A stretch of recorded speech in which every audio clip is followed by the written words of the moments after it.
Elisabeth Magro, je suis coach, consultante, facilitatrice en intelligence collective, superviseur de coach et donc co-auteur et cofondatrice avec Jean-François de l'approche MeToo.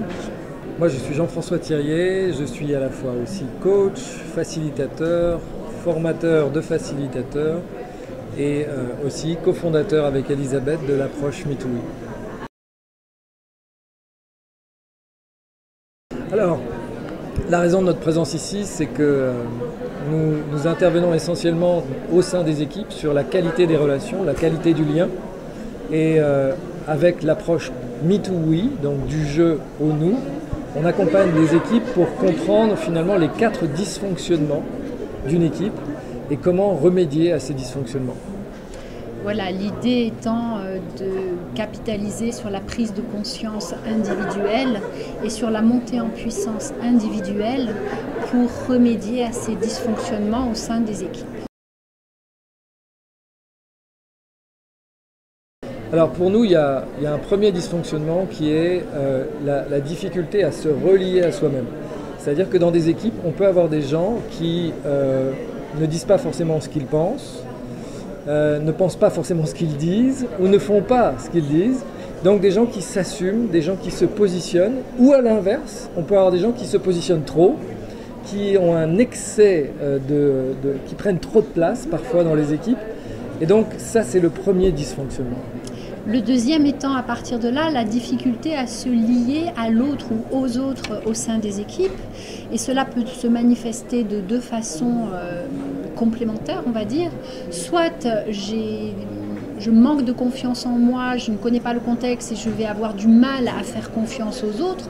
Soit au contraire, je vais faire une confiance aveugle et je vais me lier de façon trop facile sans mesurer les conséquences éventuelles. Et puis la troisième, c'est beaucoup aussi dans des équipes, la difficulté à exprimer sa différence. Donc la capacité à dire non, la capacité à dire stop, la capacité à dire attendez. Et ça fait partie aussi des dysfonctionnements dans les équipes qui sont un signe parfois du manque de confiance. On n'ose pas être soi-même parce qu'il n'y a pas assez de confiance dans l'équipe.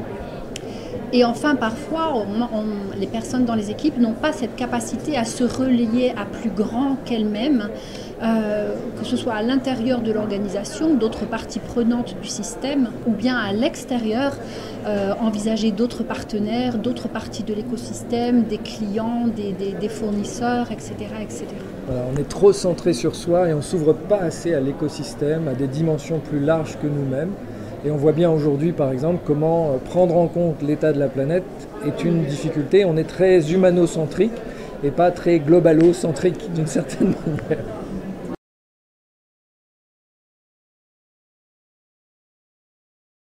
Alors déjà, peut-être qu'une première différence majeure est que nous n'arrivons pas là en premier lieu, en tout cas avec de la théorie, avec du cognitif, avec du verbal, mais nous faisons participer les personnes de façon somatique par des petits exercices très simples et les prises de conscience se font vraiment de façon très facile par le corps.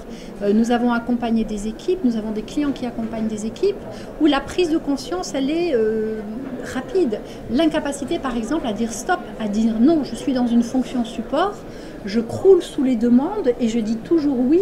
Et ça, par exemple, ça a amené certaines personnes en burn-out ou ça a amené une lassitude au sein de certaines équipes. Et à ce moment-là, la prise de conscience est quasi instantanée. Mais pourquoi est-ce que je ne dis pas non ? La deuxième, c'est qu'on propose un test en ligne, qui est un test gratuit, que les gens peuvent passer pour faire leur profil MeToo. Donc, parmi les 4 dimensions qu'on a présentées il y a quelques instants, chacun va pouvoir recevoir son profil, c'est-à-dire identifier ses points forts, identifier ses points de vigilance et essayer de comprendre finalement comment ça explique pas mal des situations que cette personne rencontre au quotidien. Sa difficulté à se lier, à créer de la confiance, sa capacité à exprimer sa différence, sa capacité à se positionner, sa capacité à prendre en compte d'autres points de vue que le sien. Eh bien, ce profil-là va aider l'équipe et chaque individu dans l'équipe à mieux se positionner. Peut-être également que nous relions trois intelligences, la tête, le corps et le cœur. Et oser aujourd'hui parler intelligence émotionnelle, parler de cœur à cœur, libère énormément les personnes. Et on entend vraiment de grands soulagements. Enfin, nous avons le droit d'être authentiques, de parler émotion, d'être nous-mêmes au sein des organisations. Ouais, parce que Me2We, au fond, ce test, ces exercices, ils n'ont qu'un but, c'est de générer des conversations courageuses au sein des équipes pour que chacun puisse dire ce qu'il a envie de dire et prenne en charge à l'échelle collective eh bien, les transformations que l'équipe a à faire pour fonctionner de façon optimale.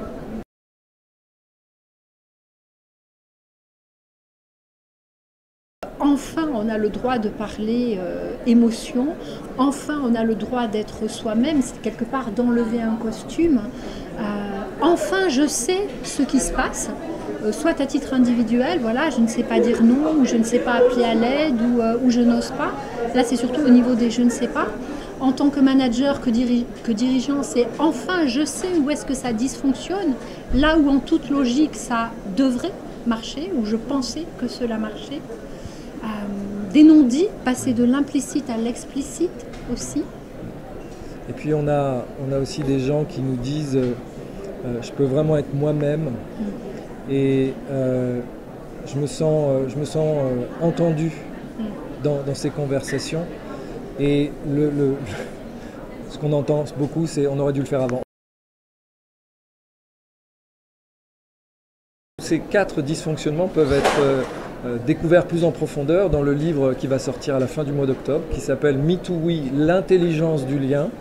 Donc ces 4 dysfonctionnements, donc là 4 dimensions pour construire des collectifs plus harmonieux. Et quand on parle collectif, justement, nous intervenons dans les organisations et la richesse peut-être, c'est que ça ne s'arrête pas aux organisations, ça peut toucher le système familial, amical, les couples. Chaque fois qu'il y a, alors déjà une personne à titre individuel, mais dans une interaction à deux, la prise de conscience ne va pas s'arrêter à la porte de l'organisation. C'est comme si ça réunifiait la personne et donc les personnes, ce qui fait partie de notre vision.